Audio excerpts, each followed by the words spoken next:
Whether it's the regular season or the off-season, we have you covered as we give you the best Tennessee Titans and NFL news and insight that a fan could ask for. You're watching the Titan Upload Network.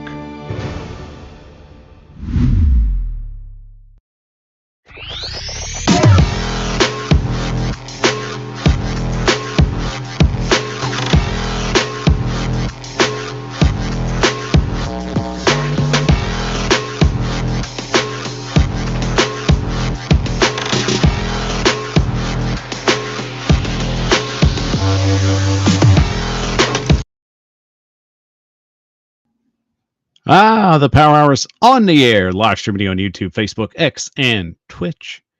I'm your host, Michael Bishop, and as always, thank you for joining us on this fine Monday evening. We are rolling through what has been a fun endeavor, but a very fruitful one indeed, with the Lost Ring series as we prepare episode 2 for you tonight. Super excited, super stoked, very, very excited to get this out to you guys. But of course, jam-packed show with a lot of information and of course a lot of good things going on. So guys, let's not waste any time on this. Got to get in and got to get in deep as we roll through the process of getting to training camp and get you to preseason games. That's what we're here for.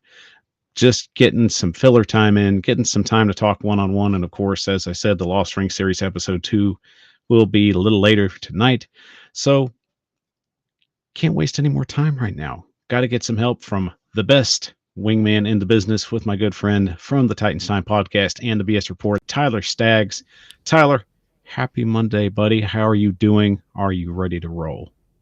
Happy Monday to you as well. And I'm doing all right, man. I'm, back for the second episode of the Lost Ring series tonight. Definitely excited about that. And of course, I'm ready to roll and be talking Titans football with you and with the chat. I'll be honest, man, we're scraping the bottom of the barrel because a lot of us are really just kind of just scraping up some ideas about what to talk about, what's interesting, what's going on. Shout out to Buck Rising, by the way. I was able to catch their show last night, and, biggest talking point, I think, everybody wants to know if T'Vondre Sweat's going to pan out this season. And I think it's another discussing point for another show, but I don't think at this point it's kind of like, nobody's put on pads, nobody's got out on the field, nobody's done anything yet. So as much as I want to speculate things, realistically, are we going to just sit here and just try and figure out what this kid's going to do? I'm like you. Let's wait and see when they get the pads on. I know people are worried about him missing, some of the mini camp and all of that, and even with off the field issues. Let's wait. Let him get pads on. See if he's back out there. See how he does then. You can speculate all you want to right now, but that's all it is speculation. And that's fine. My biggest thing is I want to give an accurate, proportionate description of what's going to happen when things roll around. Let's see how he shows up. Is he going to show up in shape? Is he going to show up out of shape? Then those are real talking points. Mm-hmm. And I feel that's where we kind of have to do a better service to everybody out there that watches not only our show, but just all the other great content shows out there. Be better, be good. And that's not a knock on Buck or anything. I think Buck's segment was good. It raised some good questions.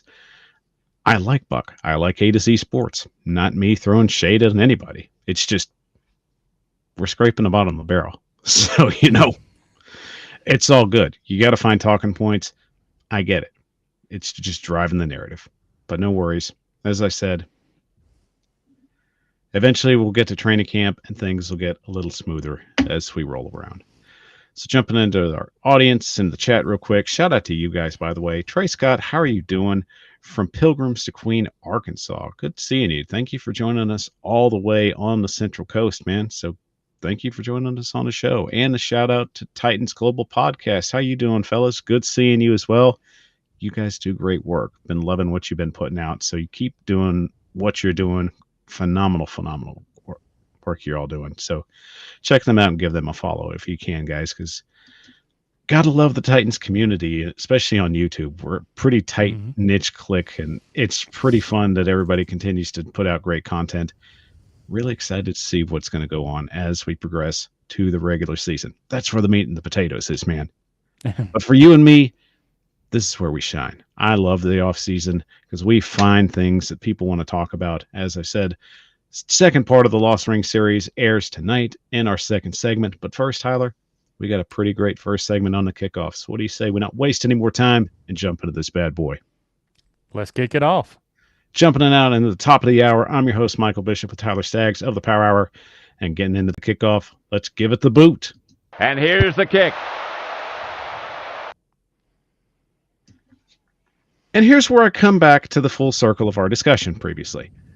We're looking for anything and possibly whatever we can that's going to drive a little bit of narrative that just makes us stand out and try and find just some interesting topics for you.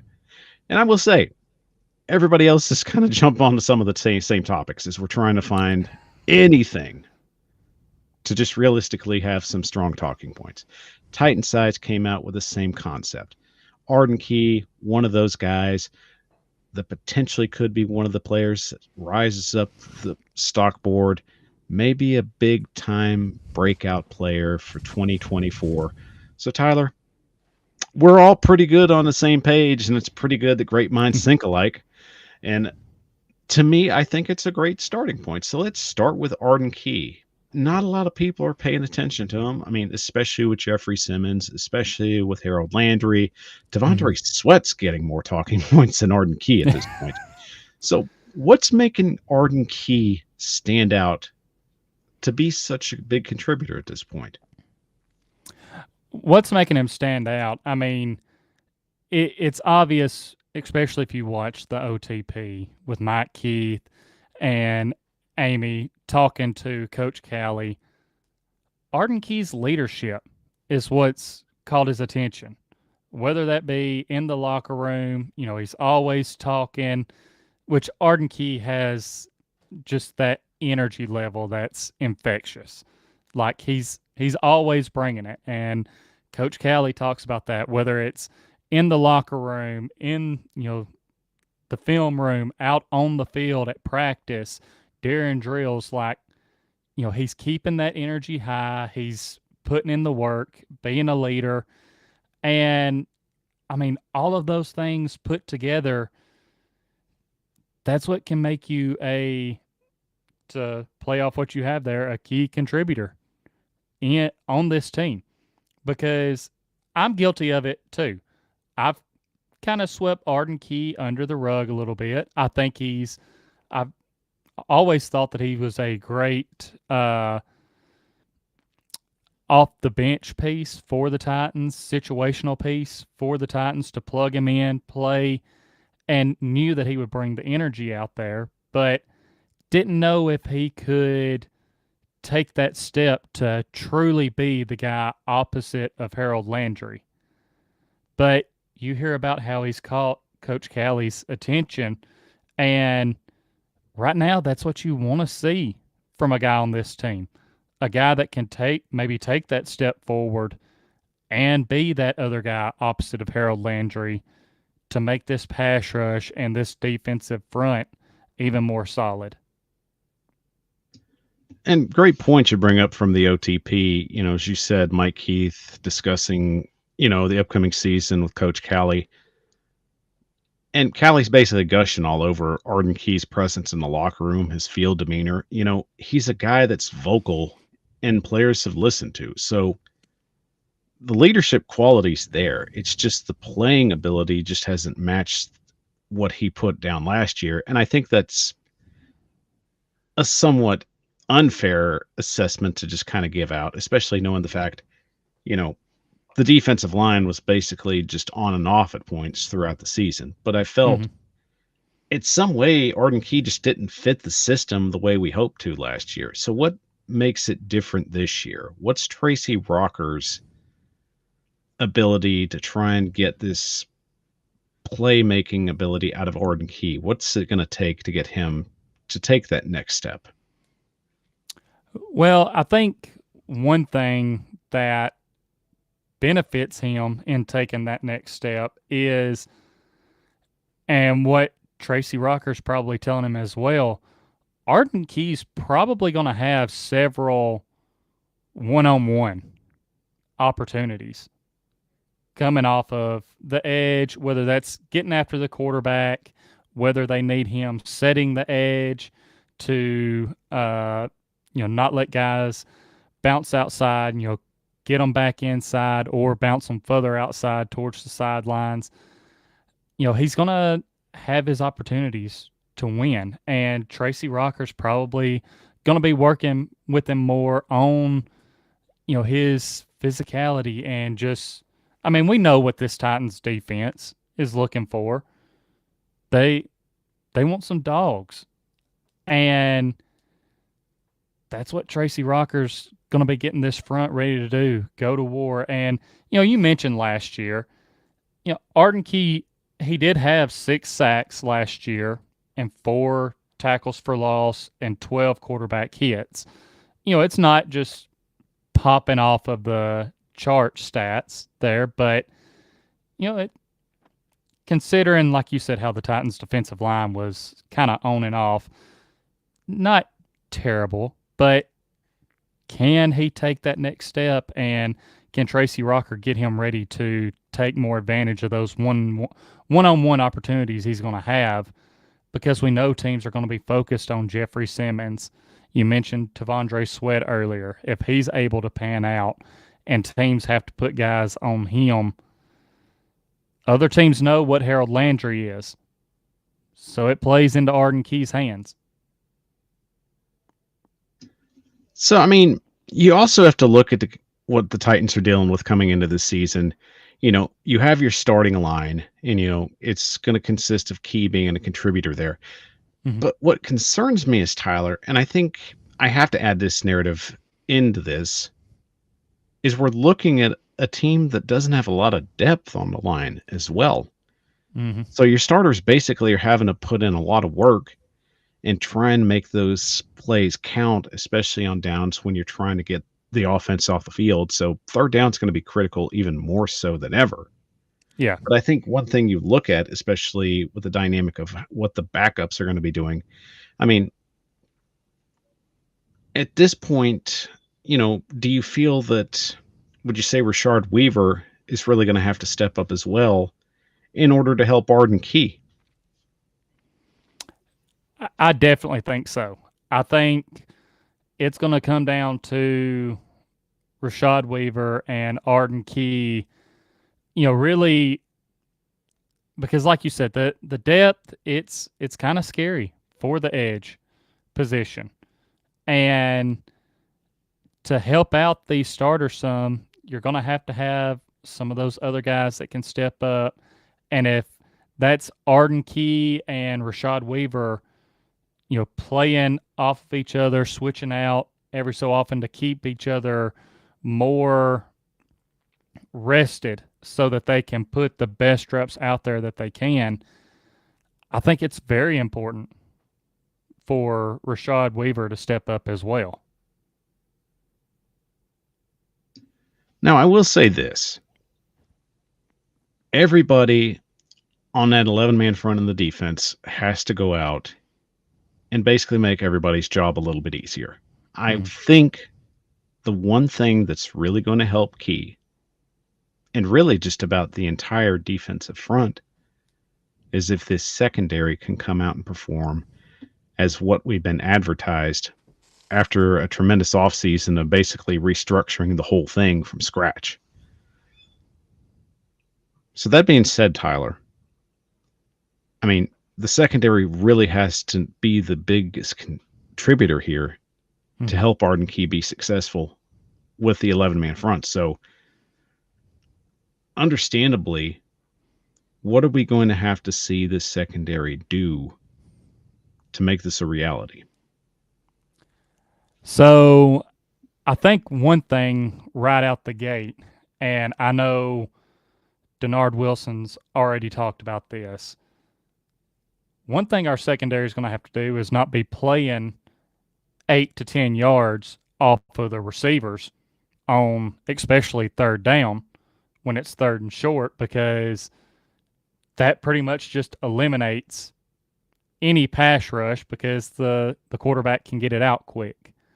So what we need our secondary to do, and I believe they will do under Denard Wilson, is they got to be able to come up and press and throw timing off for these receivers and quarterbacks. Be physical with these receivers, get hands on them coming off the line of scrimmage, because sometimes all it takes is that extra half second, extra second to make all the difference for your defensive front.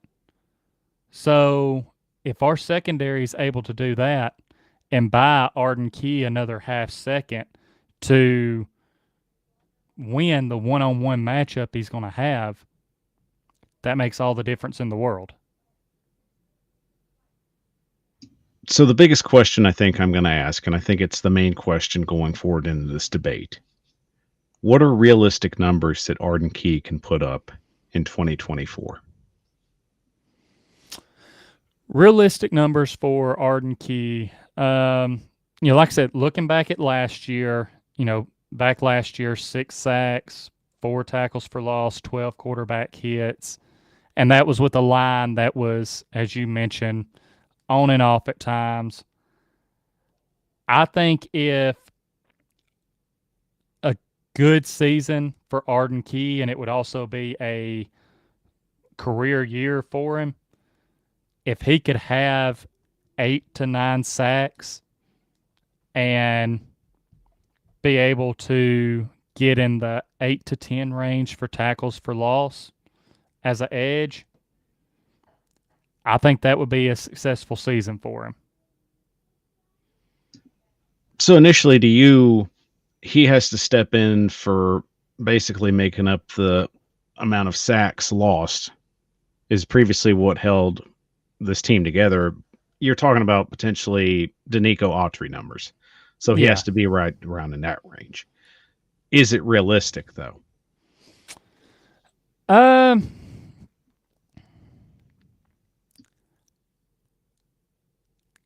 Yes and no. I think if Arden Key is able to hit, his full stride this year, and especially with the defensive backs, how their play style is going to be different, I think Arden Key could hit those numbers. Realistically, I do think he could have his best year, but it may be, that may be 7 sacks on the season. His best year was back in 2021 where he had 6.5 sacks. So, I do think he could have his best year as far as sacks goes in that market and be realistically in the 7 to 7.5 range. So let's say 7.5.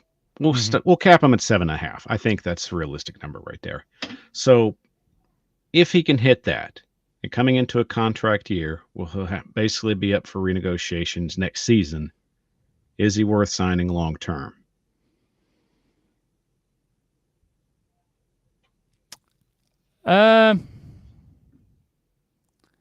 I would say if the money is right,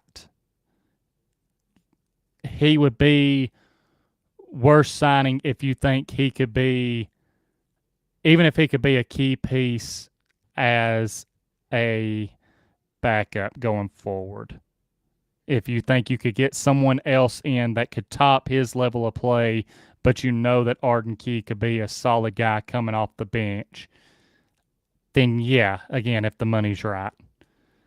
But if he does end up having a career year, he wants a bigger payday, I do think in the long run, you could find someone to replace him.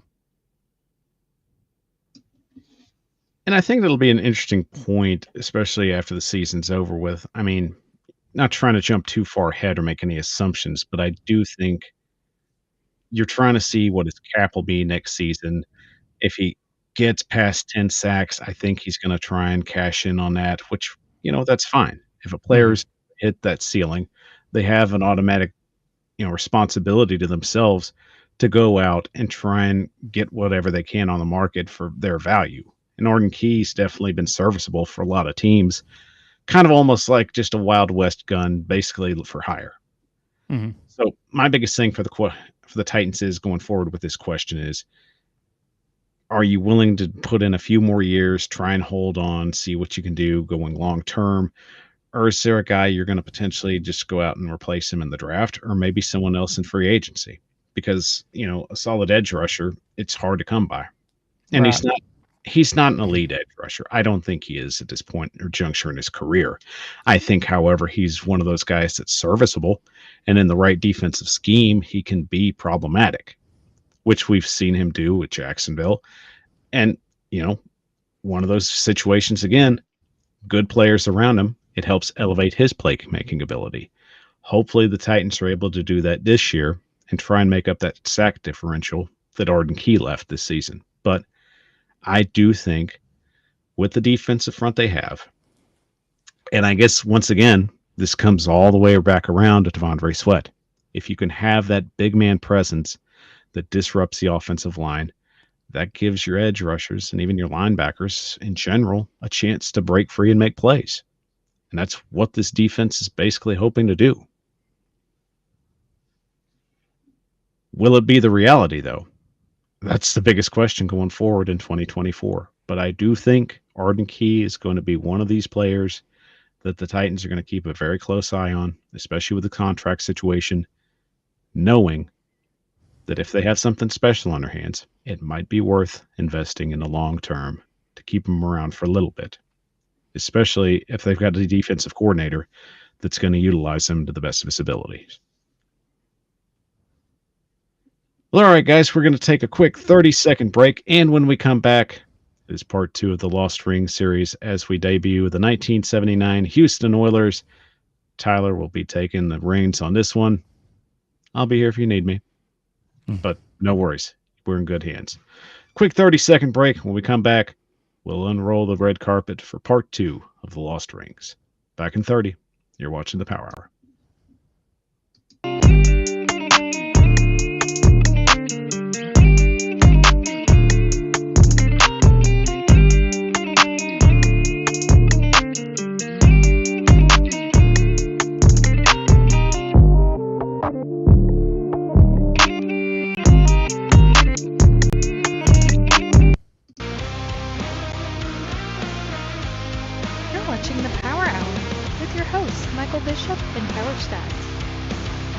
The Power Hour is on the air, live streaming on YouTube, Facebook, X, and Twitch. I'm your host, Michael Bishop, and as always, thank you for joining us on this fine Monday evening. It feels so good to be in. Tyler, I love these Mondays. I love when we have an opportunity just to put on a great show for everybody. It's feeling really, really good today. So shout out to you guys for showing up tonight. As always, it's going to be a great show as we continue to roll on and move as we get to the preseason games and, of course, training camp. So we're not too far away from that. So I promise you, the off season's boring. Believe me. In retrospect, you can only do so much to keep people entertained and keep attention. I get it, but at the same time, that's where we shine at here at the Titan Upload Network. Tyler and I are handling things right now. Upload and Rossi were able to take some well-deserved time off. Rossi will be back next week. Upload's got some things in the mix, so he'll definitely be back as well. Trust me, we're going to get you through this tough period, and we're going to get you to training camp, regardless of whatever happens. And of course, guys, remember, if you love the show, help it grow. Follow us on all our social media platforms, whether it be YouTube, whether it be Facebook, TikTok, Twitch, I guess X. I wanted to say Twitter. I'm still debating that. How long have we been having this debate now? I mean, I'd have to say it's been a year now, and we're still having this discussion about X, and it just infuriates me now. I don't get it. I mean, if it's not broke, don't fix it. But, I guess that's just old me just coming out of my shell on that one. I don't know. But regardless, make sure you follow us on all those social media platforms. We're there at the Titan Upload Network to give you all the great content you need, whether it be Tennessee Titans or NFL related. We're going to get you there. Maybe we'll get some college football stuff coming out soon. I mean, Upload's been pretty excited about that. I'm not here to speculate or anything. I'm just talking out loud. I'm not throwing anything out there. Maybe Upload might do like some gameplay watch shows or watch parties if you guys would be interested. I mean, hey, throw it in the comments. Maybe we can just pass that along and see what happens. I'm just spitballing ideas. I'm not saying anything official, just talking. But regardless, I mean, if you guys are interested, throw us a comment. Maybe we'll see what happens. But in the meantime, the Lost Ring series continues to roll on as we unveil part 2. Tyler, 1979 Houston Oilers. This is your baby tonight. We're giving you the red carpet. I'm here if you need me. So, as we get rolling, let us roll through the Lost Ring series tonight on the Titan Upload Network with part 2 of the 1979 Houston Oilers.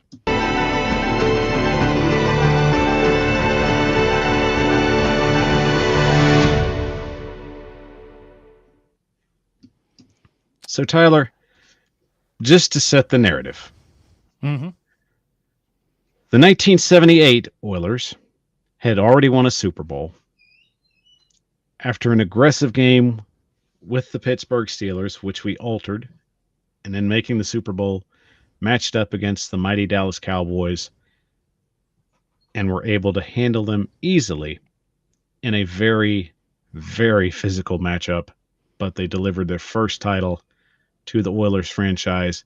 So now, how are we going to follow this up coming into the 1979 season with this Houston Oilers team with reigning MVP Earl Campbell?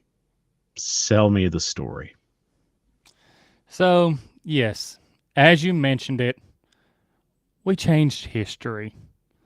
The Oilers, the 1978 Oilers, Super Bowl champs. Now, you look to go back to back. This 1979 Houston Oilers season, which was their 20th overall and 10th in the National Football League, they went on in the regular season to score 362 points while only giving up 331 points. And their record ended up being good enough in the regular season to finish second in the AFC Central Division. And you talked in the 78 season about how they had to go out and get their guy, get their power back to truly change the game for them. So, coming off of our altered history where the 78 Oilers win their Super Bowl against the Cowboys, what do you think would be a good strategy for them going into the 79 season if they want to continue their winning ways? Well, to continue their winning ways, you're still playing up against some really amazing teams in that 70s era. You've got the Steelers, which are still a massive problem. You have the Cleveland Browns, which are a young team on the rise. You've got a Denver Broncos team, which could be a bit of a problem going forward. And, of course, a really, really good team in San Diego with the Chargers. So, I mean, you've got a multitude of teams that could really just put a challenge on this defending Super Bowl team, so to say. But what do you have in mind? So, what I have in mind, 78 season, you go and you draft this rookie powerhouse running back who goes on to lead the league in rushing his rookie year.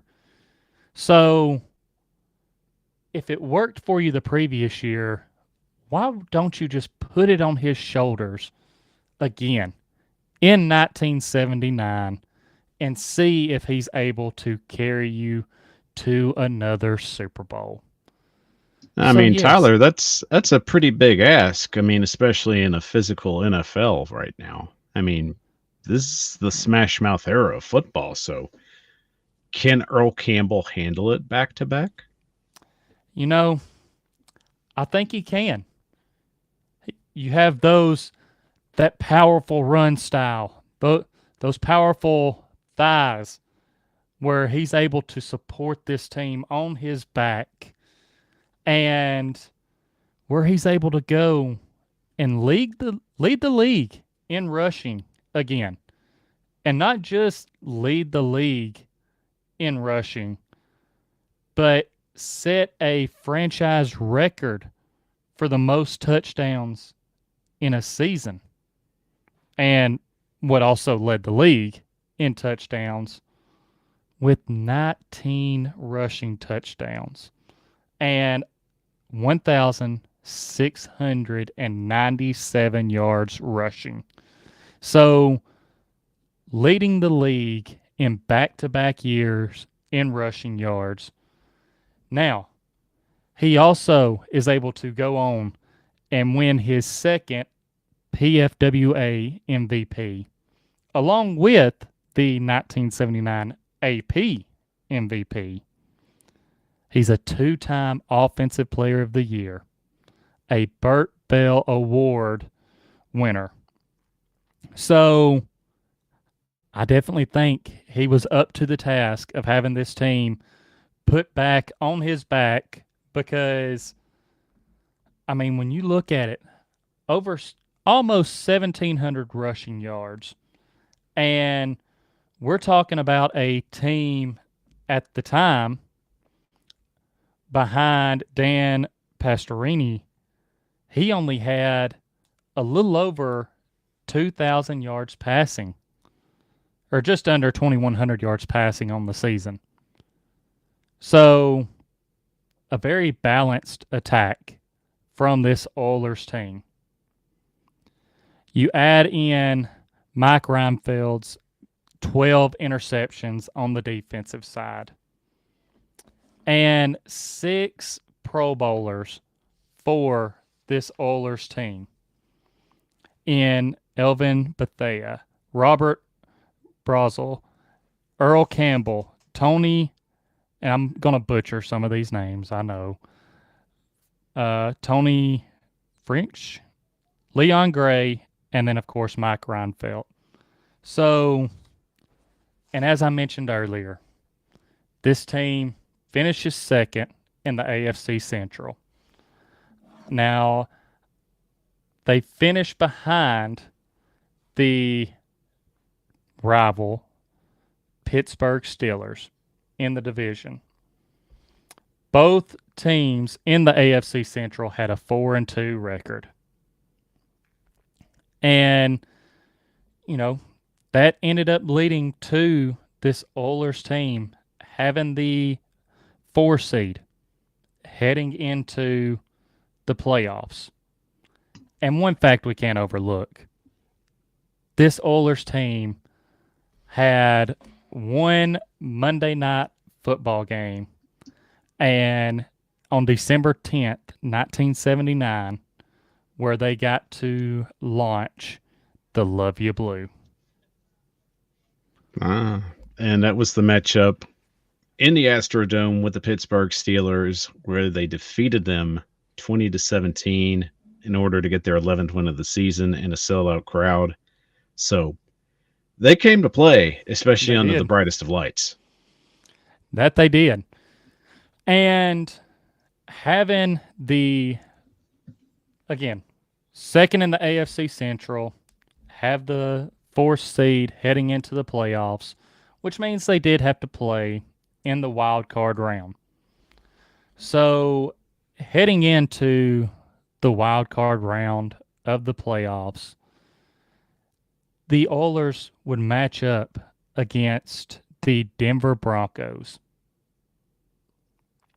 A game in which they would go on to win 13-7 to be able to advance to the divisional round. And that wasn't a slouch Denver team either, Tyler. I No. mean, you look at the matchup, 2 days before Christmas, they basically shut down a very potent Broncos offense for most of that game. And I mean, Denver was actually, their offense had been coming in pretty hot. So even at a home game, Denver had a slight edge, but the Oilers basically handled business against a Denver team that had given teams trouble all season long. They did. And, like you said, they were able to handle that Denver team, even in Denver. Or, no, this one was... That was a home game. Sorry, yeah, it was a home game. Sorry, got my notes a little confused there. But they were able to take care of business. And like I said, advance to the divisional round where they would have to travel to San Diego to take on the 1 seed Chargers. And this team was absolutely favored to win this game. And they were really one of the top favorites to potentially get to the Super Bowl, with Dan Fouts being the player that was going to be the pinnacle of potentially just stopping this Oilers run dead in its tracks. So everything seems like it's lined up against the Oilers, Tyler. Chargers at home. Dan Fouts is averaging roughly about 300 yards a game. This is a pretty tall order. It is a tall order. And, and also, I almost forgot. This Oilers team is playing without Dan Pasquarini or Ken Burrow. Yeah. And Earl Campbell. I was about to say, and Earl Campbell. So you don't have your 3. So this whole thing is basically set up to fail. Exactly. And you mentioned it about Dan Fouts, how he was throwing for over 300 yards a game. Well, he still got his yards against this Oilers team. He was able to throw for 333 yards against them. However, I think you're burying something here. You're throwing in a late however, so what do you got?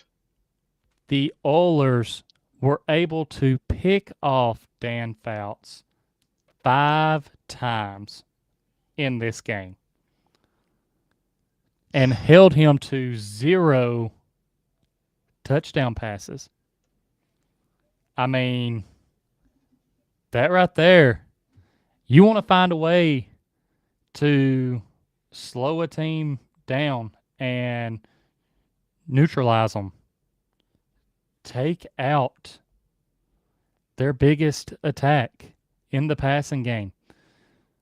Yes, you're bending and not breaking. You're giving up the yards, but then you're making him pay with the interceptions and not letting him get the ball in the end zone. So the Oilers able to go out to San Diego, take care of business, and beat the Chargers, the 1 seed Chargers, 17-14, and advance to back-to-back AFC championship games. And shout out to rookie safety Vernon Perry, who set a playoff record at that time with 4 interceptions. Key contributor in that game, because the Chargers easily should have steamrolled over this Oilers team. This should have been the end of this debate. This should have just shut down right there after we said Chargers in late 70s, early 80s. That should have been it. And especially, as you mentioned earlier, the Oilers without their big 3. So, I mean, the writing looked like it would have been on the wall for the Chargers to just walk away with this game. But the Oilers defense had other plans. And like I said, this allowed them to advance to their second consecutive AFC Championship game where they meet a familiar foe in the Pittsburgh Steelers. So, Well, what happened, Michael, Tyler? Because we have to set the narrative here. We do. And in meeting the Steelers in another AFC Championship game, the Oilers would go on to lose 27-13 in a hard-fought game that also had a controversial moment in it. And a very game-altering, controversial moment. And just to set the scene for this game-altering moment, you have, because this game being played in Pittsburgh,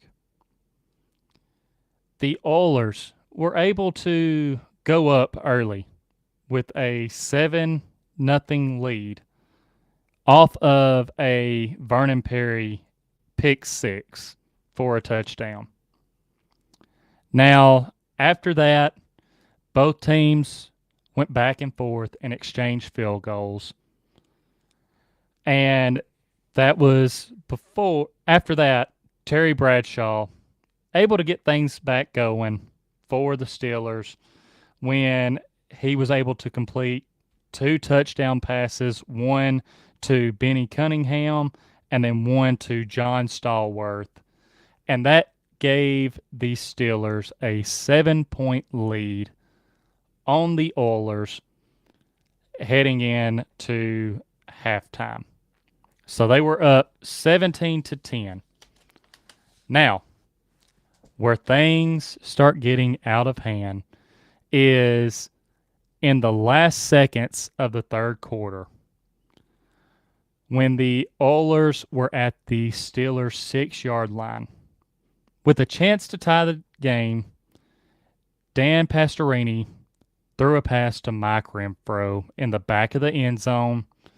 And while it looked like Renfro caught it for a touchdown with both feet in bounds before he fell out, and the TV replay suggested a catch for a touchdown, the officials ruled the pass incomplete, saying that he did not have complete control of the ball before going out of bounds. And this led to the Oilers having to settle for a field goal. And then the Steelers went on to score 10 unanswered points in the fourth quarter to get the victory and advance to the Super Bowl. So, heartbreak because of a controversial call that really led to momentum being taken away. And also making the NFL realize that instant replay needed to be a more common occurrence, especially in the game, because now it was at this point the officials couldn't handle the responsibility on their own. So, yeah, controversy all around. So, Tyler, of course, with this being the Lost Ring series, goes hand in hand with the case of how are we fixing the narrative here? So, how are we making this history reversed? Michael, there's several ways that I looked at reversing history here. I looked at things that could have happened different in the regular season that could have led to the Oilers potentially being able to play this AFC Championship game at home. But after doing a deeper dive and seeing the change in, or seeing the controversial call that basically ended any momentum that the Oilers could have had in this game against the Steelers. I think the way we have to change history is by making that call right. I think you make that call right. The Oilers, instead of having to settle for a field goal and being down by 4, they end up tying the game. And in tying the game, get momentum back on their side and allow them to get their defense back out there with that momentum building, stop this Steelers offense, and let Earl Campbell and Dan Pastorini put the game away and drive down the field in the fourth quarter after running time down to get the win. And I will agree with this. Earl Campbell needed to continue to keep getting fed the rock, but unfortunately that steel curtain was basically making him ineffective throughout the game. His final stats for that game officially 17 carries, 15 yards. His longest run was 7 yards. But as we said, let's flip the narrative. Yes. So what we're going to do is we're going to take what the Steelers gained in rushing yards and basically add that to what the Oilers were given. So now, through 36 rushes, 161 yards added to that narrative, this basically should give the Oilers all they needed to basically take care of business with this game.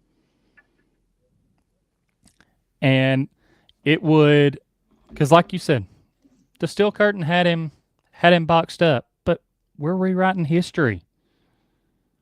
After the Oilers get momentum back on their side, he's able to get things rolling, and this allows the Oilers to advance to the Super Bowl, where they would be taking on the LA Rams. So Super Bowl 14 at the Rose Bowl. So, Tyler, how will this one play out? So this one will play out by the Oilers coming in and just being the more physical team that they are able to be. And honestly, just being too much for a Rams team that is beat up and had went on a Cinderella run. This was basically, about the lowest of the wild card teams at that point that could have gotten into the Super Bowl without their starting quarterback, with a huge chunk of their defense missing. So, Tyler, I think history is definitely going to get rewritten tonight in what has already been redubbed into a first meeting of the Rams, so to say. Yes. So, like I said, this Oilers team just way too physical for the Rams. They put it on them, and as you said, this first meeting for them, the Oilers are able to go back to back as Super Bowl champions as they beat the Rams 37-20 and win their second straight Super Bowl. So in changing history, we now have back-to-back Super Bowl champions, where the Oilers have now claimed the Orange Bowl and now the Rose Bowl. And with that, we shall now add a new ring to the narrative. So, congratulations, Bum Phillips. You've practically cemented yourself at this point into the NFL Hall of Fame. You are now a two-time Super Bowl winning coach. Things are looking on the up for the Oilers. Or are they? After all, this franchise is in Tennessee now. Mm-hmm. So how's that going to work with this team already winning 2 Super Bowls and potentially still making the move to Nashville? Something went wrong, Tyler. So obviously, some history has been changed, but not for the better. So it'll be intriguing to see which team we come up with episode 3, because we've had a lot of people discuss, well, Warren Moon should have easily won a Super Bowl. Or did he, in our basic description of the Lost Ring series? Come back next week and we'll discuss. So with that, the Houston Oilers are now back-to-back Super Bowl champions, and the face of the franchise has been utterly changed once again. Tyler Staggs, phenomenal job of taking care of us on episode 2. You nailed it, my friend. Thank you. So with that being said, guys, let's take a quick 30-second break, and when we come back, we love you. We love you showed up and showed out for us, but we got to kick you back out into the real world because, it is what it is. You got things going on. But we're happy you showed up. But hey, quick breather. When we come back, we'll close up shop.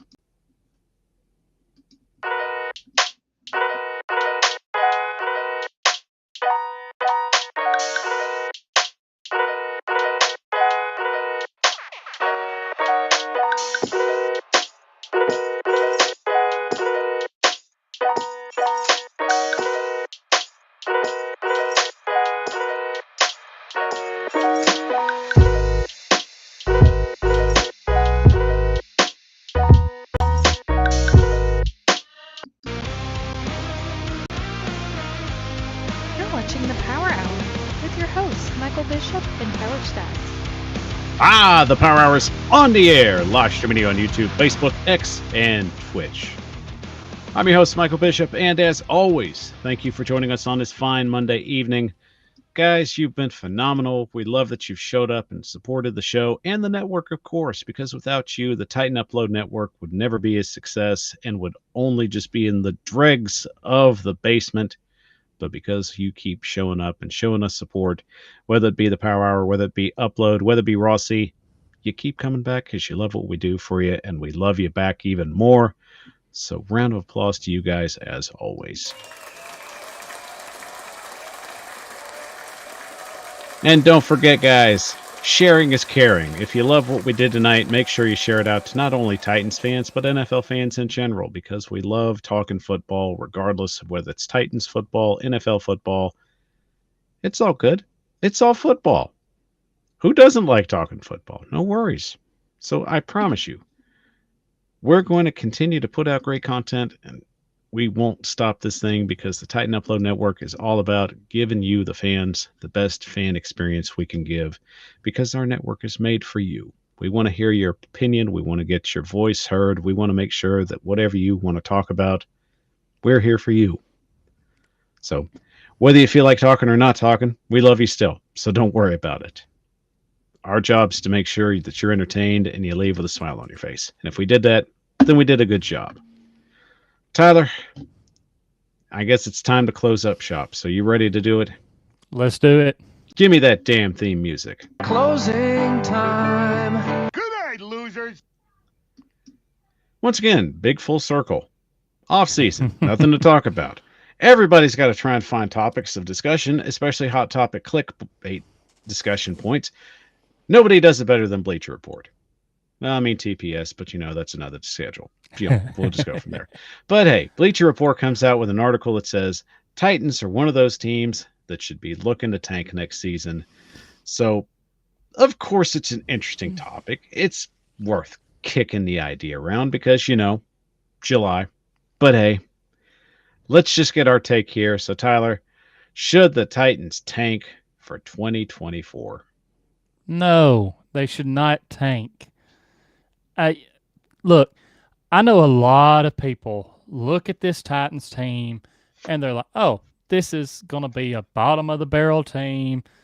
Why, like Bleacher Report, why should they really try and compete? They've put the pieces around Will Levis to see if he can succeed. And while I want to put this out there, while I don't think it necessarily goes hand in hand that if the Titans have a bad record and are picking near the top of the draft that it means Will Levis is not the guy. I don't think that's necessarily true. I think it depends on, what kind of season he has.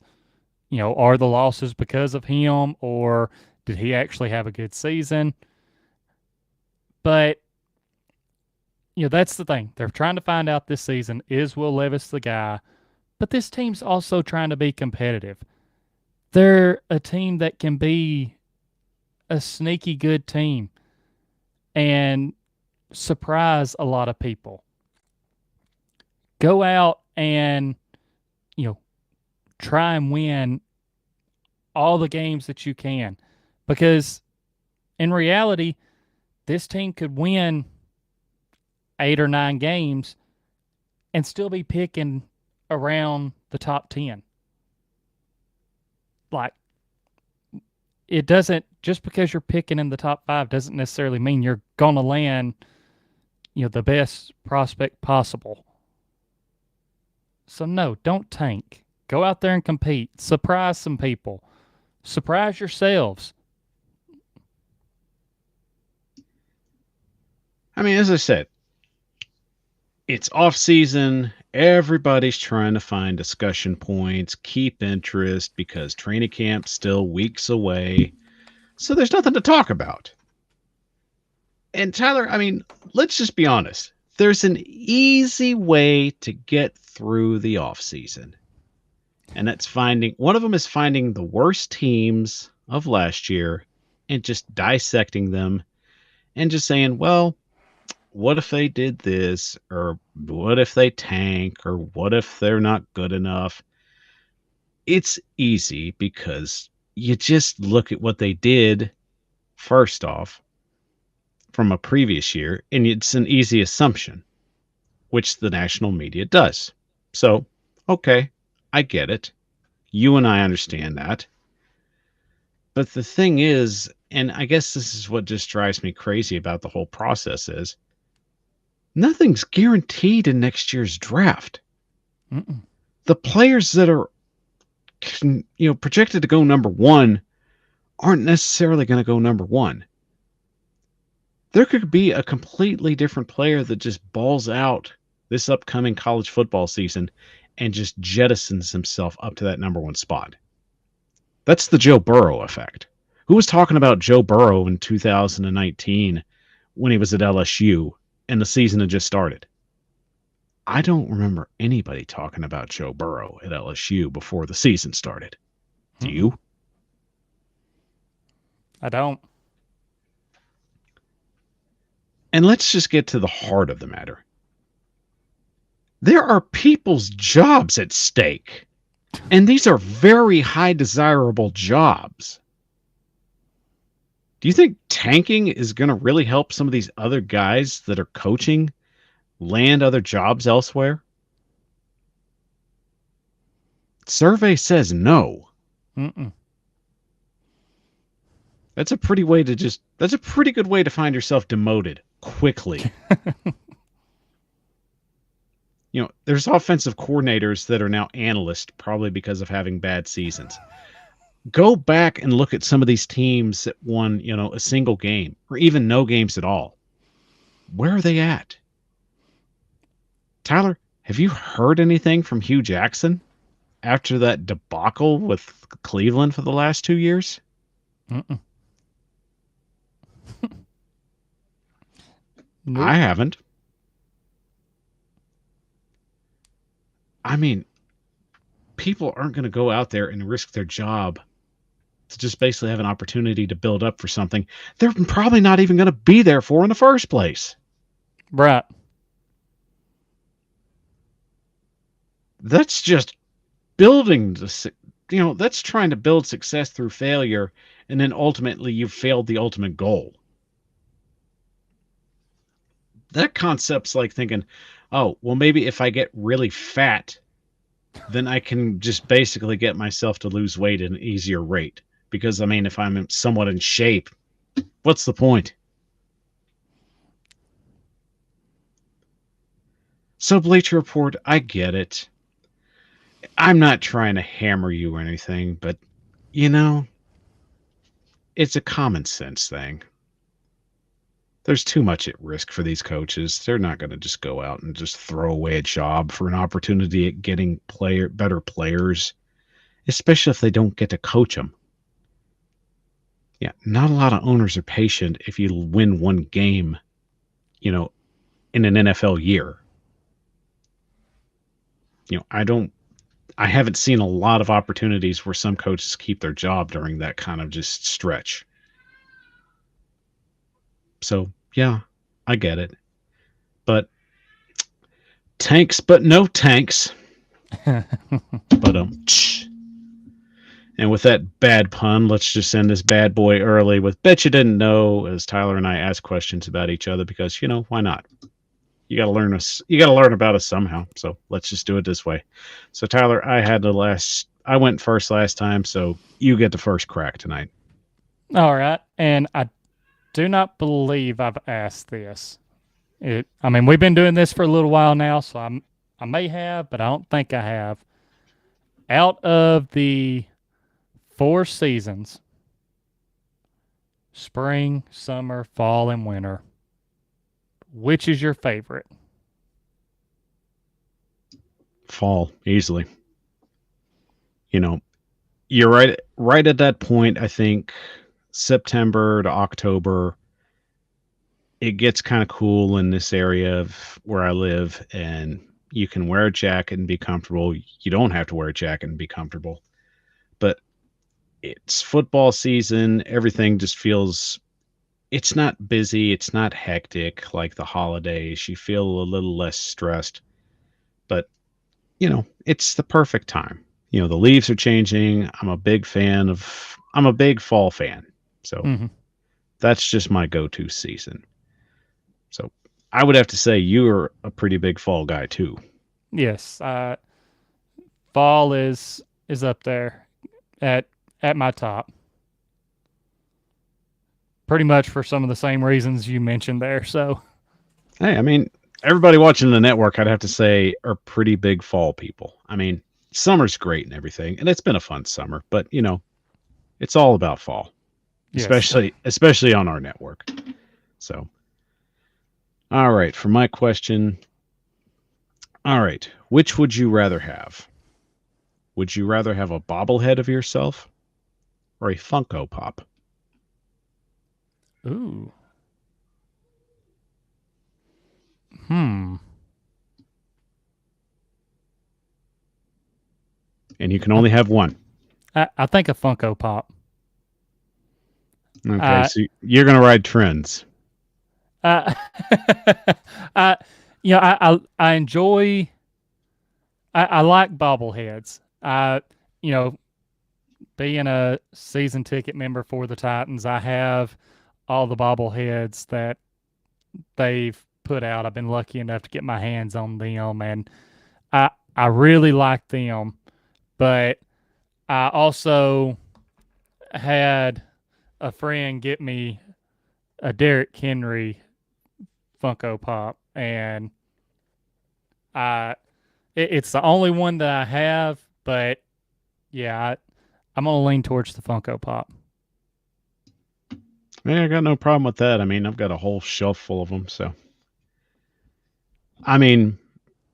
they're so they don't take up a lot of space. If you take them out of the box, some Right. people do, and most of mine already have them out of the box, so they don't take up that much space. They are some major dust magnets, though, so you got to Right. stay on top of them. Believe me, and somebody that gets just dust allergies, that just bugs the crap out of me. But that's just what you pay for. You pay for most of the stuff to just collect dust anyway. So, but if you're happy, more power to you. But I'll tell you what makes us happy, that you showed up for the show tonight. So thank you for joining us on the Power tonight. You guys were phenomenal. We love that you showed up and showed out on the show. So before we get out of here, one more round of applause for you guys, because we love you. We mean it. You did great.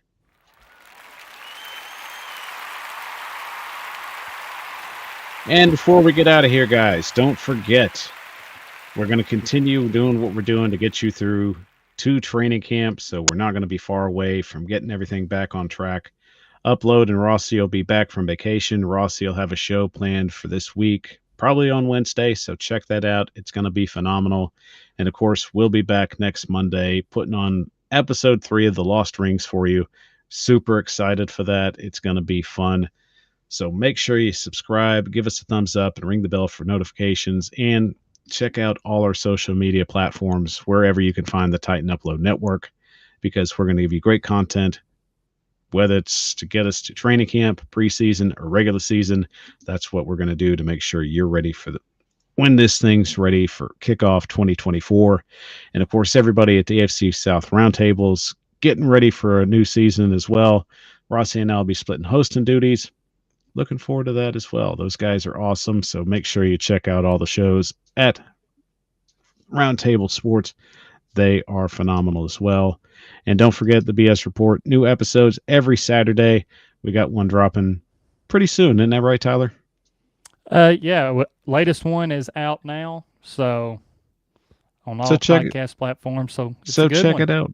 There you go. Check it out. It's not Titan Upload affiliated, but hey, it's pretty awesome if you're looking for something raw and uncut, and we go raw and uncut on that show. So check it out, as well as we keep episodes out. And of course, next episode of the Lost Ring series will keep going all month. So episode 3 will be right around the corner. So trust me, Monday will be here before you know it. So once again, before we get out of here, thank you guys for joining us on the Power Hour. We will see you next Monday with episode 3 of the Lost Ring series. So for Tyler Staggs, I'm Michael Bishop of the Power Hour. And as always, take care and tighten up. Tighten up.